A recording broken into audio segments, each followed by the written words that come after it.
खबर शामिल करते हैं हमारे मलीर के general reporter doctor Ali Asghar से। पाकिस्तान स्टील मिल गैर कानूनी तौर पर बरतरफ मुलाजमीन को हाई कोर्ट के फैसले पर अमल दरामद करते हुए बहाल किया जाए।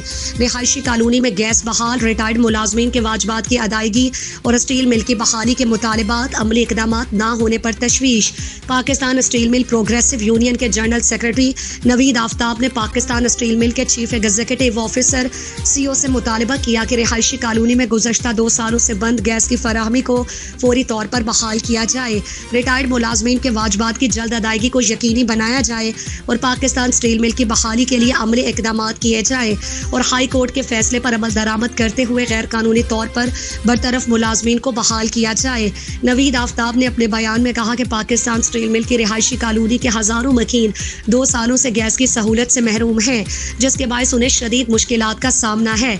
उन्होंने कहा कि मुतादिद बार मुताल्लिका हुकाम की तवज्जो इस संगीन मसले की जानिब दिलाई गई, मगर अब तक कोई मुअस्सर पेशरफ्त सामने नहीं आई।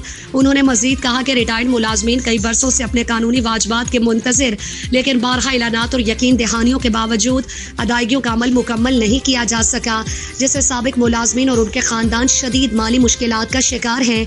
25% किराया बढ़ाना ज्यादती है। जनरल सेक्रेटरी प्रोग्रेसिव यूनियन ने कहा कि पाकिस्तान स्टील मिल की बहाली के हवाले से भी मुख्तलिफ औकात में दावे और मंसूबे सामने आते रहे, ताहम अब तक कोई अमली पेशरफ्त नजर नहीं आई। उनका कहना था कि मुल्क के साहम सनती इदारे की बहाली न सिर्फ हजारों खानदानों के रोजगार बल्कि कौमी सनती तरक्की के लिए भी नागुज़ीर है।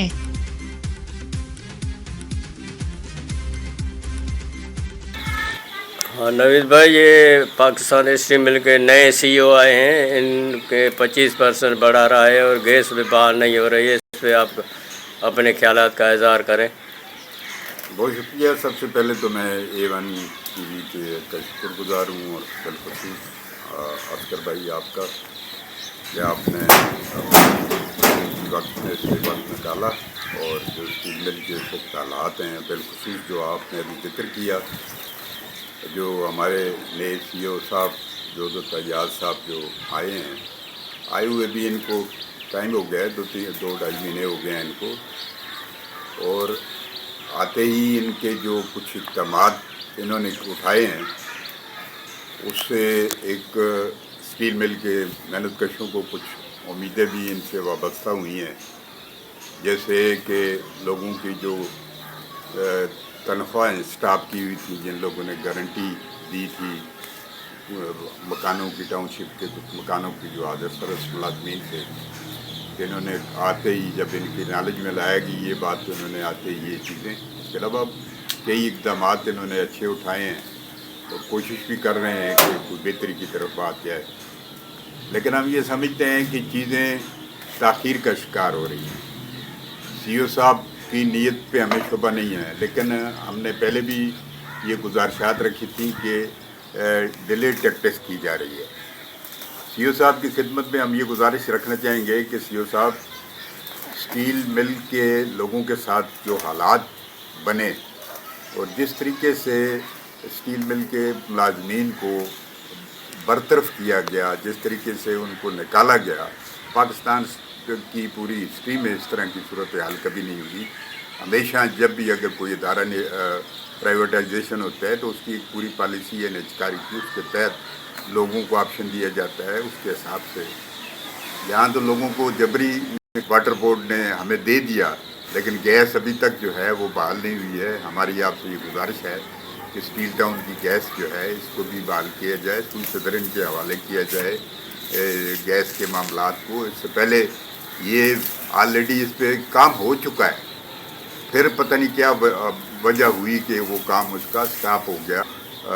बात में रखना चाहूँगा कि जो 2022 की जो पॉलिसी है उसके ऊपर इस वक्त सुन रहे हैं कि इंतज़ामिया जो है या CEO साहब के नॉलेज में लाया गया और उस पर जो है वो अमल दरामद की तरफ पेशकदमी जारी है। इस बात को भी काफ़ी टाइम हो गया है और हमारे स्टील यहाँ के जो नीचे से जो लोग हैं इंतज़ामिया में बैठे हुए, बिलखुसूस मैं अपने स्टील मिल के अफसरान से ये गुजारिश करूँगा कि आप कम अज़ कम अगर हमारे दुखों का, हमारे लोगों के दुखों का कोई मदावा नहीं कर सकते तो कम अज़ कम इस तरह के मशवरे या इस तरह की तजावीज़ से परहेज़ करें जिससे लोगों के मसाइल और बढ़ते हैं। अब टाउनशिप के पहले ही आपके इल्म में है कि टाउनशिप में सीवरेज का निज़ाम मुकम्मल ख़त्म हो चुका है, बंद है, कोई यहाँ पे सीवरेज का काम नहीं हो रहा। मकानों की हालत जो है इंतहाई खस्ता हालत है, और गैस नहीं है, बिजली नहीं है। बिजली का भी आए रोज़ कोई ना कोई मसला रहता है। इसी के ज़ुमरे में ये बात आती है। CEO साहब से हमारी ये गुजारिश है कि सरेदस्त जो है, अगर आप पहले तो हमारी ये 2022 की पॉलिसी पे भी रिजर्वेशन है, लेकिन अगर आप 2022 की पॉलिसी के तहत लोगों को रिटायर्ड, रेटरेंच और बाकी अगर लोगों को आप मकान किराए पे देना चाहते हैं एग्रीमेंट के तहत, तो कम अज़ कम ये 25% किराया इंक्रीज़ करके, ये कम अज़ कम ये में हम समझते हैं कि ये नाइंसाफ़ी के ज़ुमरे में ये बात आती है। लोग पहले से मसाइल का शिकार हैं, उनको मज़ीद जो है इस तरफ न धकेला जाए। तो इस हवाले से आपसे गुजारिश ये है। और दूसरी ये है कि जो भी पॉलिसी आप दे रहे हैं उसके ऊपर अमल दरामद से आखिर ऐसे तो नहीं आके खुल गए। तो कहने का मकसद ये है कि यहाँ पे कुछ लोग इस तरह के मौजूद हैं जो इस सारे अमल में वो ये चीज़ें वो कर रहे हैं, और अदारे को भी नुकसान पहुँच रहा है और मामलात भी ताख़ीर का शिकार हो रहे हैं। क्या करने जा रहे हैं अभी तक आजकल हो रही है कि अभी जल्द ये हो जाएगा, रशियन की तरफ ये मामला अदारे जो हैं दोबारा इसकी बिल्डिंग जो करने जा रहे हैं, रशिया इस पर रीबिल्ड करेगा। लेकिन अमली तौर पर अभी तक हम कोई चीज़ नहीं देख रहे हैं। हम पाकिस्तान की ख़ासकर जो हुक्मरान तबका है और